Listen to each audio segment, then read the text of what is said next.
What is meta? It's usually shorthand for metagaming. If we type what is metagaming into Google, we get metagaming is a gaming strategy that uses outside knowledge or tactics to gain an advantage. If I go to Wikipedia and search up metagame, what I get is a game beyond the game. Typically refers to either of two concepts, a game which revolves around a core game, or the strategies and approaches to playing a game. In competitive games, the metagame can refer to the most popular strategy, often called the meta. I also found some calling meta an acronym for most effective tactics available. It seems that this was adapted far after metagame. It's not really a thing. I know you're trying to make it a thing, but it's not. While playing World of Warcraft, you probably come across a few people here and there talking about the meta. The more you look into the meta, the more you find out it's treated like a deity, and a large portion of the player base worship it like some kind of weird cult. Maybe the meta is more like an infectious disease with its tendrils or wrapping themselves around a player's brain, causing this player to act a specific way. When that infected player interacts with another player, this disease spreads.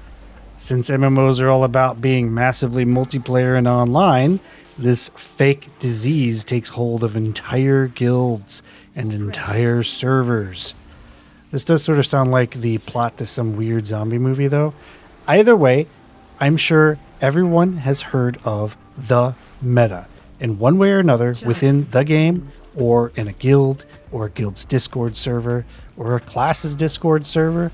You've seen it. You've heard about it. The meta is using both parts of the description from Wikipedia. And while we have tools we use outside of the game to simulate scenarios to find gear, rotations, or talent specs, this could be a game itself, simulating every piece of gear, simulating every talent in a single target fight or AoE fights. These simulations are then compared to other simulations until we have a large list of every class and every spec, showing which spec is theoretically the best spec without ever playing the game. This game outside of the game is also the last part of the meta description from Wikipedia, the most popular strategy. In World of Warcraft, every class has 3 specs or specializations. At least I think they do. I haven't played every expansion, and it wouldn't surprise me if for some reason a class randomly had 2 or one had 4. Let's see, Demon Hunter. I think Druids at one point could have argued that they had more than usual due to Bear Tank and Kitty Form being so similar, and Boomkin and Healing being the other 2/3 of the spec. So if we take the Humble Rogue, for example, Rogue is listed as having 1 role, damage. That means that all of its specs are damage spec. Rogue has Assassination, Outlaw, and Subtlety. This goes a step further once a player reaches level 70 and heads into the War Within expansion. Now, each spec has 2 hero talent trees as well. This gives 3 more smaller talent trees available to the class. Each spec only has 2 of the 3 available to it, however. This is where the meta comes into play.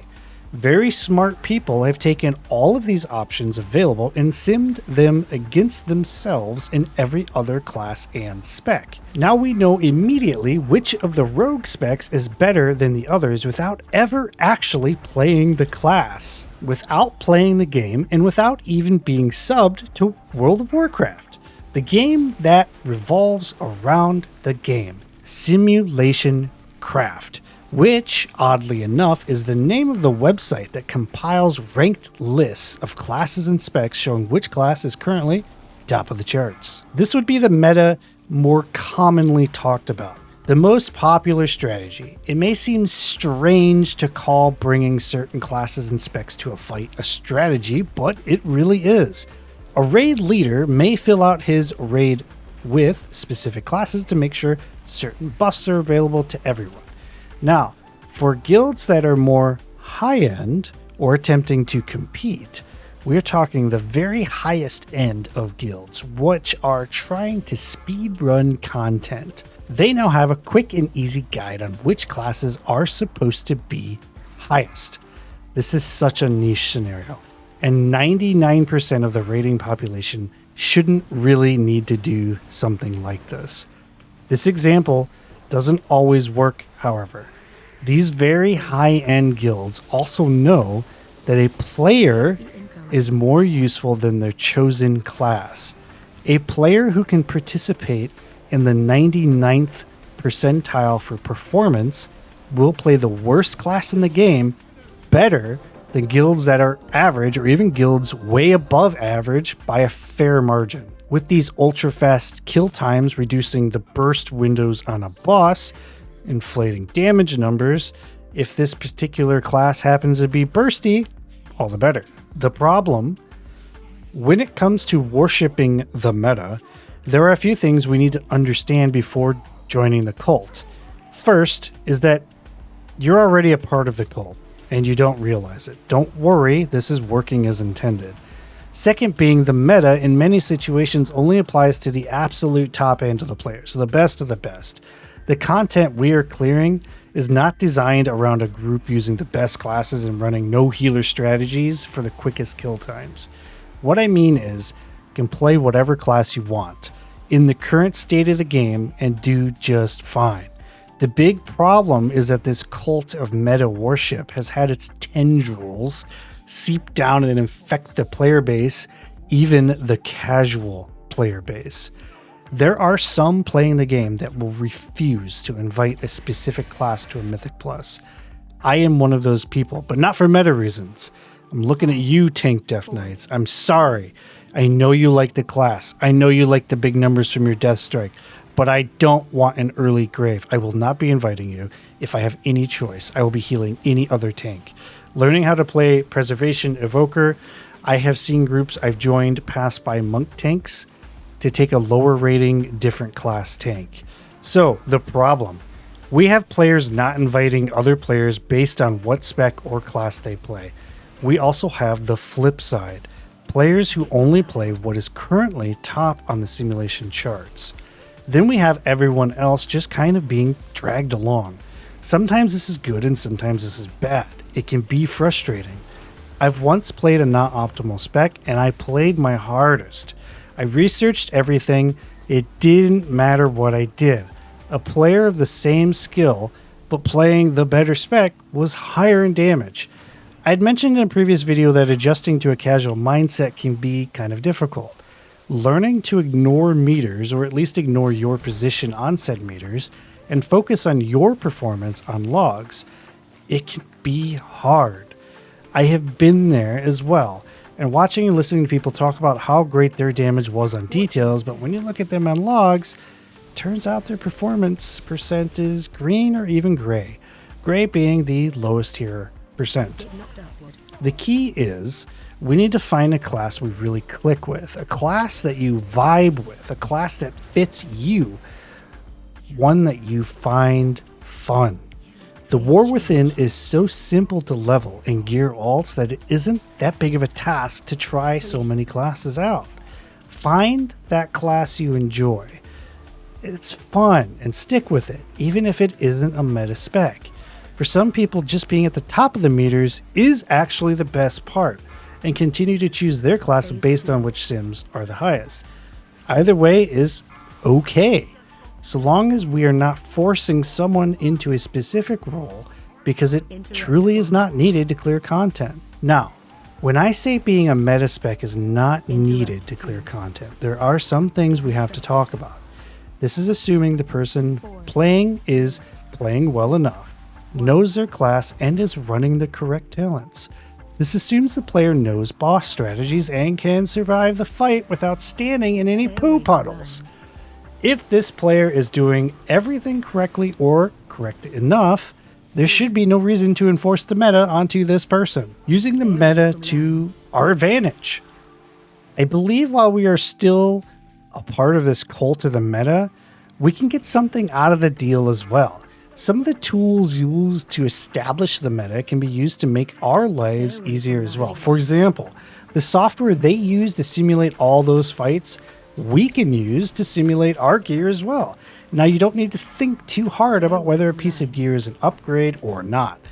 All you have to do is copy some code from the add-on, import it to raid bots, and wait in line. The bot will tell you whether it's an upgrade or not. This is freaking wonderful.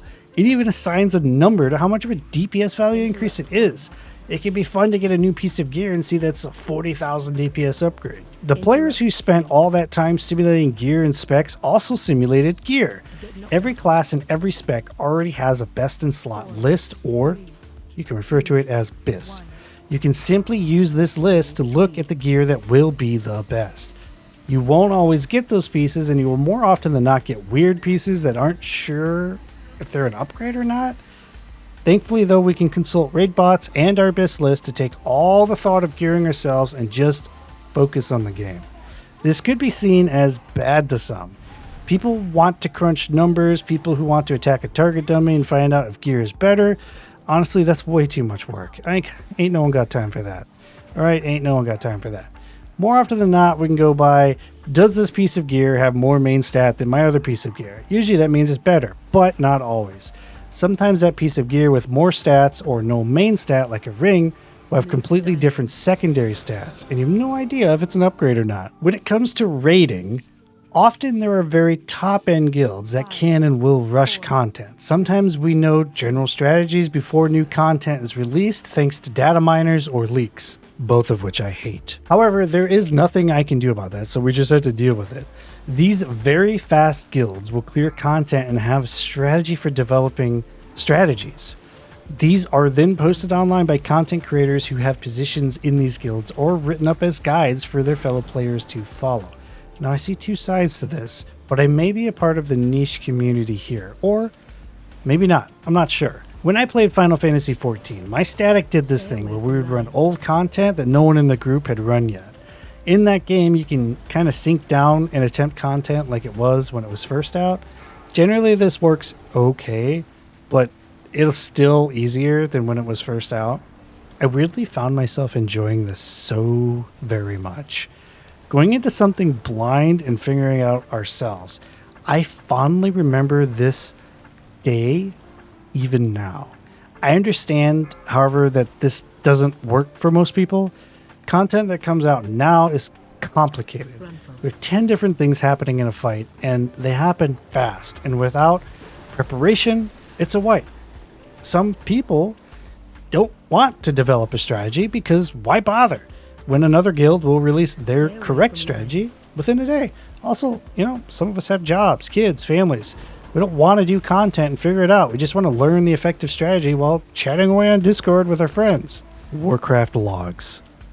The thing I haven't talked about yet, logs. This, I feel like I could go on and on and on and on and on about logs and go into a whole tangent, and maybe I will do that in a different video. Warcraft logs is a tool that analyzes everything that happens in a fight and puts it up in a format that's easy to digest. This tool is the most powerful thing out there, hands down. It even has a replay option where you can watch a fight and see where everyone is standing, where the boss was, and a timestamp of every move used by every player and NPC in the fight. It is incredibly powerful when used right. I do not claim to be a professional with logs, but there are a few things to understand when using it. The sort of basics of logs. You can be on logs without knowing it.